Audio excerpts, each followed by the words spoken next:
Hi everybody, it's Wanda Baader here from Strategize Your Success, and together with my co-host Cynthia Bazin from Smart Chick, we are Hot Tips for Biz, bringing you the leading experts in business. Today, we'd like to welcome you to the show, and I'm going to go ahead and give it over to Cynthia to start us off. Hi everyone, Cynthia Bazin from Smart Chick. Thank you so much for joining us live or catching the replay of Hot Tips for Biz. I'm so excited for our guest today. We have as a guest host Cherie Valentine of CherieValentine.com, and super thrilled to have Michael DeShalit from Motivating Minds Hypnosis Center. Hi Michael, how you doing today? Good, how are you? Thanks for having me. Hey, we're so thrilled to have you. Michael, you're up on the screen. Why don't you tell us a little bit about yourself, about your business, how you got into it? Well, I am a clinical hypnotherapist as well as a comedy stage hypnotist. I actually sort of got into it a little bit backwards. I started doing the comedy stage shows first, in as much as about 22 years ago I started performing professionally as a magician. And I got really tired of carrying those heavy magic props around. I've got a full illusion show that weighs probably about, 3,000 pounds. And so I saw an ad in a magic magazine one day, and it said I could learn all the secrets of stage hypnotism. So I went to a seminar, got certified, started doing stage shows, comedy hypnosis shows. And then at my very first show, a couple of people in the audience came up to me and they said, "Hey, I saw what you did to those people on stage. Can you help us quit smoking?" Mm-hmm. And I had to tell them at the time I wasn't really qualified to do that kind of work yet. But that was an inspiration for me to go back and get some more training and become certified in clinical hypnotherapy, and the rest is kind of history. I've been doing those two things now for probably the better part of 15, 16 years. That's very cool. And so where are you located out of, Michael? Where are you at? I'm actually in Tucson, Arizona, but I travel all over the country doing shows, presentations. I even have clients that basically all over the world. Thanks to Skype and Google, you can pretty much connect with anybody, anywhere, anytime. So I'm not limited to just the Tucson market. Well, this is a super cool show because you're going to be actually talking about hypnosis in business, right? How they Yes. can tie together. Is that correct? That is correct. All right. Well, why don't we jump right into it? We've got several points to talk about, and this is a 30-minute show, everyone, so why don't we get right to it, Michael? So why don't you tell us about what does hypnosis have to do with selling? Well, first of all, let me just kind of set the tone by saying this. Hypnotic selling is not about getting under the radar of a potential prospect or a client and selling them, covertly using hypnotic strategies where you hypnotize them to make them buy your stuff, because certainly that would not be very ethical. Hypnosis is more about connecting a client's or prospect's feelings and emotions with the goods or services you are selling or marketing. And so it's really more of that scope. So how does it really apply to business? In so many different ways. Hypnosis is used in advertising and selling everywhere, every day, in any product, in any service type of organization. Interesting. So, Wanda, I'm sure you have a couple of questions or thoughts related to this. I mean, there's so much we can talk about this, but why don't you go ahead and ask Michael a question, or do you have something to expand on what he's saying? Well, I've actually taken Michael's class on this. He had a class here in Tucson, which was 3 hours long last week, and I've known Michael for quite a few years, but I never knew about his sales background, which I was thoroughly impressed with his method about how to read people and how to understand people. So when he says hypnotic, he doesn't mean I'm going to put you in a trance kind of thing, but it's just being a little bit more intuitive, I guess, Michael. Is that correct? It is really, and sometimes it's actually just quite the opposite. It's not about putting somebody into a trance and hypnotizing them. Sometimes when you're selling or when you're representing a product or a service, sometimes you actually have to de-hypnotize people because we're all raised and we're exposed to so many different hypnotic trances out there. The logos, the things that we see, the slogans that we hear often will trigger our memories into a product or service, but sometimes we have to dehypnotize people into having more open-mindedness in a product or service that they're thinking about partaking in. So, Cherie, have you ever been hypnotized, or are you familiar with this? And what thoughts do you have for Michael? I actually have. I've worked with somebody locally, 2 different people, to work on some issues through hypnosis. So I'm pretty familiar with it, and I think it's a fantastic way to help people get out of their heads and into a space to make some changes and go to. And so for me, that's been my experience. I found it really helpful. And he actually touched upon a question I was wondering when you said that we're often exposed to the hypnotic selling all the time. I was wondering what you meant by that, but that was really great when you said, okay, we see it through the commercials, through branding, through the messaging. Is that what you're saying?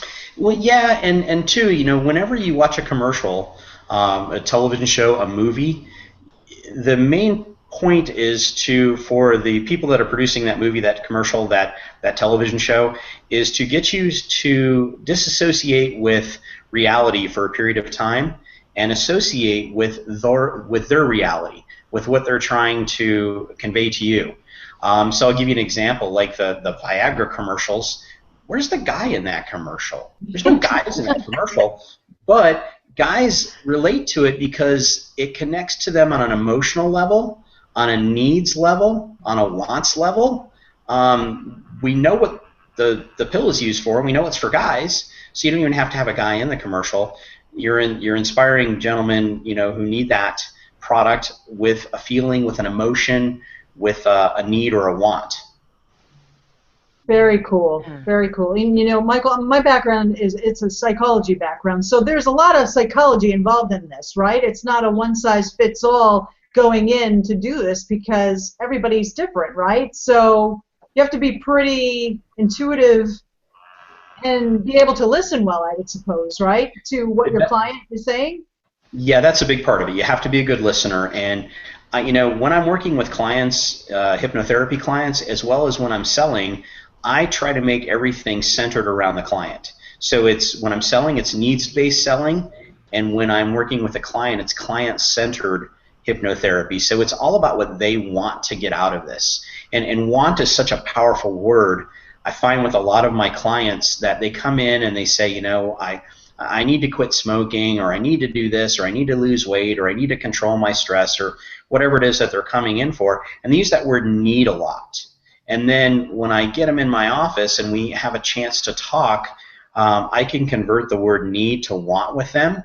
And when they finally have that epiphanous moment and they say, I just want to do this. I want to quit smoking. I want to lose weight. I want to control stress. I want to buy your service or your product. When they say that word want, that's such a powerful word because that means they're truly willing to fight for it. They're truly willing to accept it, unadulterated, without any barriers, without any hindrances or obstacles. They're willing to just accept that new emotion, that new change, or whatever it is we're trying to facilitate. Cherie, why don't we go to our next point, our next question to Michael?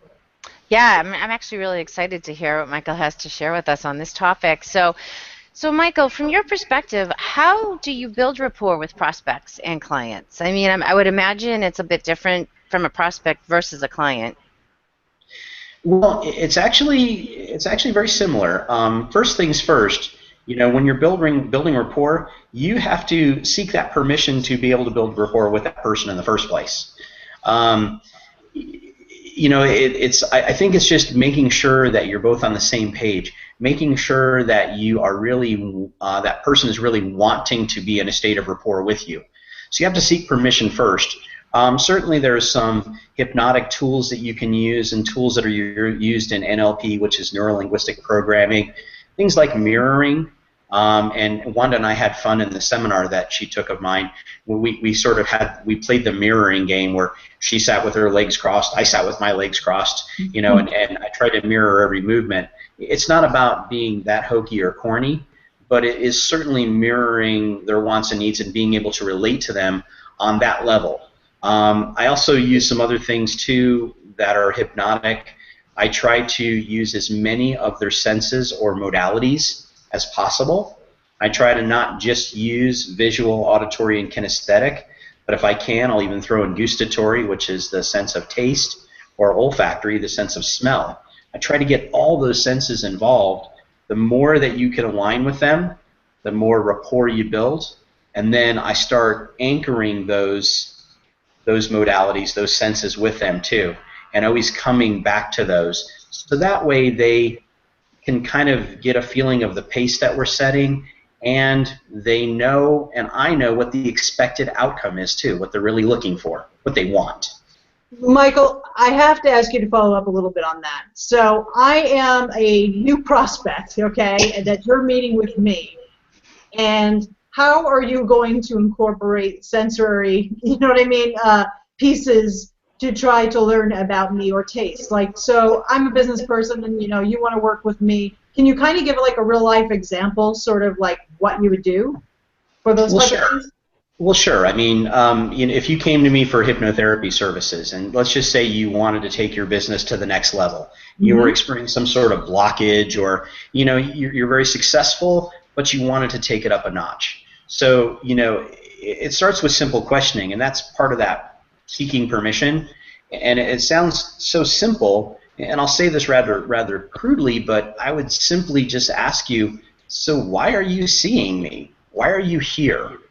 And sometimes that simplicity will reveal the most complex things. When you start telling me, well, I'm here because I'm experiencing a blockage, or I'm experiencing this, and then we'll start getting into those individual senses and talking about, and I'll analyze you and see if you're a kinesthetic learner, if you're a visual learner, if you're an auditory learner, what levels you are on each of those modalities, and really start connecting those emotions and those senses together, and getting to the true feelings that you're looking for about being successful, not just, I want to make a lot of money.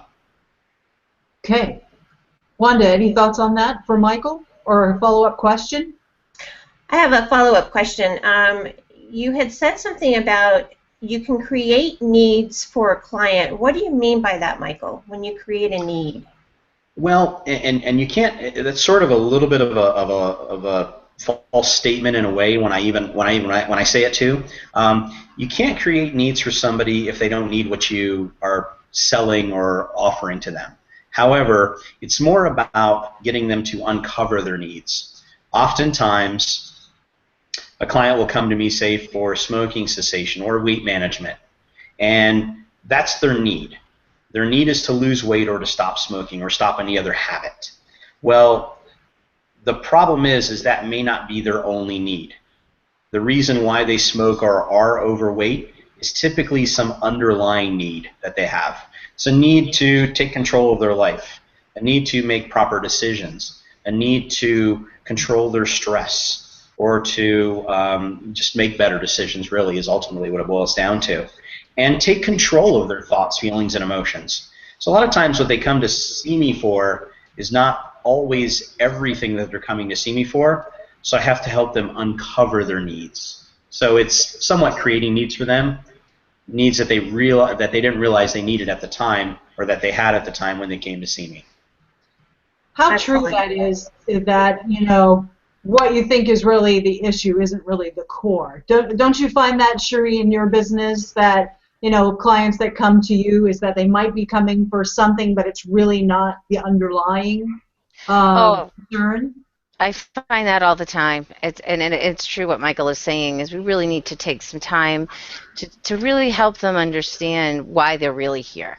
There's something obvious that might have made them make the call or reach out or become interested, but it's really connecting to that place within themselves where that need is the real driving force for them. And oftentimes it's not so obvious to them. And so I love, Michael, how you described that it's not so much creating that need for them, it's just helping them understand the real driving force behind their need. Right. And I'll kind of piggyback on that if I could. It's not necessarily about just uncovering those needs. It's always getting to that primary cause, the root cause, I guess you can say, of the issue. And most of the time, people come to see me for many different things, but ultimately it always boils down to three things that they're really seeing me for. One is stress. Two is a self-esteem issue. Not meaning that they're totally messed up and have the lowest self-esteem out there. It just means that they're lacking in one area of their self-esteem, or a couple areas. And then the third thing that they're usually addressing is fear, either the fear of success or the fear of failure. And so if we can get to that root issue, what is it that's they're afraid of? What are they afraid of succeeding at or failing at? And then also, dealing with stress. Everybody has stress in their life. Some stress is very important and necessary, but there's some stress that we need to eliminate in order to get past those blockages. And then, of course, dealing with all three of those at the same time. Can I come back to that? I just want to talk around that, because I had often heard when I first started out in this whole world that we need to give them, tell them what they want, but give them what they need. So you actually said they come to you already having some sort of a need. So how do you work around looking at what's the want behind all of that? Well, a need is, I need to lose weight because my doctor said if I don't, I'll be diabetic. Or I need to quit smoking, otherwise I'll be carrying an oxygen tank with me. That's a need. That's usually a physical need, okay? Sometimes it's an emotional need, but deeper level on the emotional scale, though, is a want. A lot of times people will come to me, or they even call me, and I never actually allow them to become my clients if they call me and say things like, I need to quit smoking. My doctor told me I have to. Or my wife told me I need to quit smoking because she's tired of the smell of the stale cigarette smoke. Well, if they don't want to, then they're not going to. Right. So want is, I think, much deeper than the needs. I do like the saying that you said, though, tell them what they want and then give them what they need. It's sort of, I guess, a little bit reverse engineering it, doing it the other way, the way that I usually do it. Mm-hmm. The wants are emotionally connected, and the needs are usually connected to something other than emotions, or only on a surface level of emotions. Thanks. Fascinating conversation, Michael. Everyone who's joining us, Hot Tips for Biz, I want to thank you, along with my co-host Wanda Baader of Strategize Your Success. We're here today with Michael DeShalit of Motivating Minds Hypnosis Center. And also our guest host today is Cherie Valentine of CherieValentine.com. So, Cherie, I think we're back at you with a follow-up. Yeah. I'm loving this one, Michael. So I would imagine that some of the issues that people actually might come to you and want you to help them with is procrastination and objections. But in order to get them to actually want to work with you in the first place in the sales process, I would imagine, we often have to help people overcome the procrastination to get started, making a decision to work with somebody, or, we have to deal with their objections of like why they're not ready or why they can't. So how do you deal with that? Well, on the procrastination issue, can I answer that one later? I have to say something funny throughout this whole conversation. Procrastinations and objections, those are two of the hurdles that you'll have to jump over in any sales process. Now, obviously, the best way to handle procrastination and objections is before they actually occur. The best way to answer an objection is before it becomes an objection. So throughout that sales process, you're always anchoring and reinforcing their wants and their needs. So you're checking in with them. I like to call it a checkup from the neck up as you go through the process. And some people call them trial closes, and certainly that's a good thing to do it. And it's very basic, it's very simple. Throughout the process, you just stop every now and then and ask them, so is this making sense to you so far? You don't have to use fancy language. Obviously, you're going to mirror their language patterns. So if they're a little bit more affluent, you might use more affluent language. If they're just, just really laxed and just very comfortable, you can just say it. Hey, so does this make sense to you or what? And certainly it's that checkup from the neck up, anchoring and reinforcing their wants and their needs.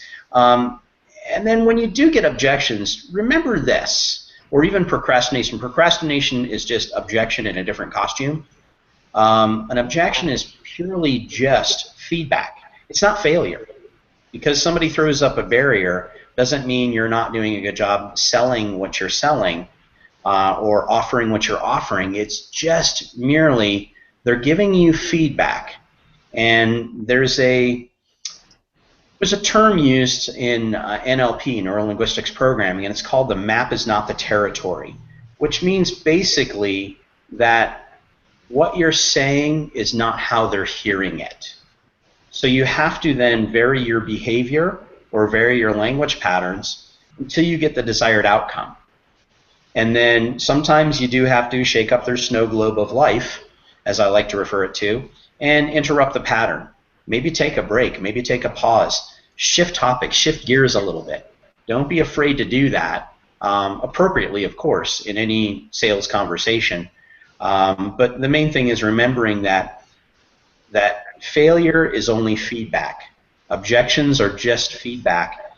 You haven't satisfied a want or a need that they have, so you need to go back and try to reconnect in those areas.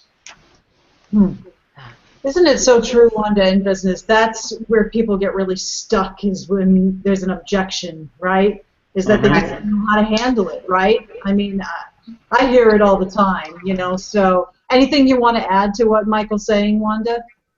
Well, it's a no is not necessarily a no. A no could be a maybe, right, Michael? I learned a great line a long time ago. Somebody said, and he was from Texas, and so they had that really cool Texas drawl. He said, just tell me yes or tell me no, just don't tell me maybe. Maybe is a nice way of saying no right now. But, in reality, honestly, maybes are okay. Sometimes people aren't in the buying mode when you're with them. And again, that's for a product or a service. It doesn't mean just a product. They may not be ready at that point in time. And you may get a no, but as long as you don't get a hell no, that's a good thing. Can I say hell on here? Is that okay? All right. So yeah, when you get a hell no, that means you started the sales process with somebody who doesn't have the need or want that you're representing. So that's on you at that point. But a no is another opportunity too to ask for a referral, because they now already know a lot about you, your product, what you're selling, what you're marketing. So why not take advantage of that situation? And if it's a no for them right now, doesn't mean it's always going to be a no for them. Just is right now. That's just feedback. It's a great way to think about it. Such a great way to think about it. So this isn't necessarily procrastination, but say, for example, okay, they're interested. They want to work with you, and they say, yeah, you know what, I want to do it, and I'll get back to you. A lot of people get that. And I'll give you a call. Do you have any tips as far as how to close that sale? Is it the same thing as sort of what you've already said about the procrastination, just reinforcing those wants and needs? Or is there something a little bit different in actually getting it done and getting that sale? Well, and again, that procrastination is merely just an objection. And why are they getting back to you? Well, maybe it's a monetary issue. Maybe it's your product is too expensive for them at that time, or they don't have the money, or maybe they truly aren't ready to accept the change that they said they wanted to make, like to quit smoking or to lose weight or whatever changes they're trying to facilitate. There's some simple questions you can ask them. And again, it's going to sound rather crudely when I say them, but certainly I would mirror them correctly with whatever client I was with. But the questions are simply like, why don't you want to do it now? What's stopping you? What are you afraid of? And again, that sounds rather crudely as we say it in this context, but what it boils down to is they have some sort of unresolved fear, whether it's too expensive, I don't think I can afford it, whether it is, wow, you're going to tell me that I'm going to become a non-smoker for the rest of my life? Holy smokes, I thought I was just going to quit. I didn't really think past next Tuesday. So sometimes it's that kind of a fear that the change is going to be so permanent that they're not ready to accept that. So procrastination is usually an underlying fear. You have to just ask them flat out, what's the fear? What are you afraid of? And if you build proper rapport, that kind of question, even crudely asked like that, deserves an answer. Mm-hmm. What do you feel about that, Cherie? What do you think of what Michael is saying in that whole process? I totally agree that almost any time there's always a fear based under there. Whether, like, I love the expression, like, people aren't always ready necessarily to really have that huge change in their life. And so by really posing the question to them, asking them, well, what are you afraid of, or what's holding you back, or it's really an important thing. I think that we can't just take no right away. But I'm also not a big believer in pressuring people, and I love what Michael's saying. We're not, it's, asking how, I mean, basically, if we're doing our jobs in a field that we're in, especially when you're in a service industry, but product industry also, because it's helping people make a change in their life that they say they want to make. And so by asking them those questions, we're helping them get past some of that fear so that they can take the step that they need to get what they're saying that they want. So I really love the way he's saying that. That's not. I don't think asking those questions, and even if in the end they say, "Well, no, I'm not ready," or "It's not time," that's good information for them on their own stuff. And so it's more helpful than pressuring. Well, and if I can jump back in here too, real quick, Cynthia, is that it goes down to if you've built rapport properly with them, even asking the question crudely, what's stopping you? What are you afraid of? At that point, you're already in rapport with them, so they won't take offense to that, usually, if you ask it properly. And I think it goes back down to that, tell me yes or tell me no, just don't tell me maybe. Maybe is the worst possible place to leave a sales call with, because then you have undiscovered facts. You don't know why they're saying maybe. If they say yes, that means they're buying. They're signing their name on the line. They're writing the check or whatever it is they need to do to close the sale. If they say no, again, it doesn't mean hell no. It just means no. And that's perfect. I'd rather have somebody tell me no than tell me maybe. Maybe means I haven't done my job and I haven't really got to the core root of their wants or their needs yet. Wow. Wanda, how many people is Michael helping today just on those, some of these tips that he's giving? I mean, people that are struggling in sales, just these little techniques that he's talking about that are big techniques are going to help so many people. Absolutely. Michael's like a wealth of information. Hey, I've got a quick question, if I may. I know that we deal with a lot of women in our business, and a lot of the times we get the excuse of, I can't make a decision right now because I have to talk to my husband. Do you have any tips on how we can get over that hurdle? Include their husband in the sales process. And you know what? Honestly, that, and I don't mean to sound crude when I say that, that's just an excuse. And it's an excuse, and we have to accept personal responsibility for that. Then we didn't really uncover all the facts then. If we get to the point where we've checked in with them throughout the process and we have done the checkups from the neck ups, and they understand throughout the process, and they're with it the whole time, and we get to the very end where we say, now all you need to do is sign your name on the dotted line, write the check, finish the sale. If they still come back with that one, there's still a fear, there's something stopping them. Now, it may be a very rational fear, like, well, it is a large sum of money, so I do want to make sure my husband's okay with this, and that he didn't buy that new bass boat without me knowing about it, and our checking account doesn't have the funds in it. That could be a very, very rational fear and a very logical fear, which isn't really a big fear. But if it's something more like they're trying to get buy-in from their husband, that means they have probably some sort of lack of self-esteem in an area or another. And again, I don't mean that disrespectfully to them or that they are all messed up and have no self-esteem. They're looking for encouragement or they're looking for an affirmation from somebody else. And certainly, I always encourage people, make sure you talk it over with your spouse. Right. Because you have to live with them. You leave me and you go home to them permanently.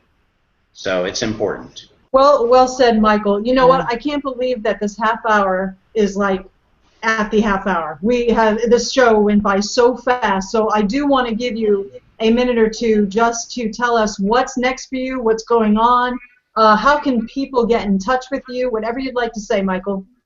Certainly, well, and I thank you for that. Visit motivatingmindshypnosis.com is the easiest way to get in touch with me. You can connect with me on social media through that. There's a little link in the upper right-hand corner for my Facebook page, as well as emailing me through that. You can, of course, call me anytime with questions. If you go to motivatingmindshypnosis.com, on the very front page, on the home page, you can scroll down and there's a link, a download link. That you can download a free hypnosis recording. It's an MP3 file. It's going to ask you to subscribe to my page. Don't worry, I won't spam you. I'm not that smart. So you can go download that, and you can get an opportunity to go into self-hypnosis anytime you choose. You'll find that it's not witchcraft or voodoo. You'll find that you're more in control when you're in hypnosis than you are when you are in your conscious mind, because you'll be more in touch with your thoughts, feelings, and emotions then. As far as the fun stuff coming up, I actually have a show in Las Vegas at the Orleans Hotel and Casino on August 22nd.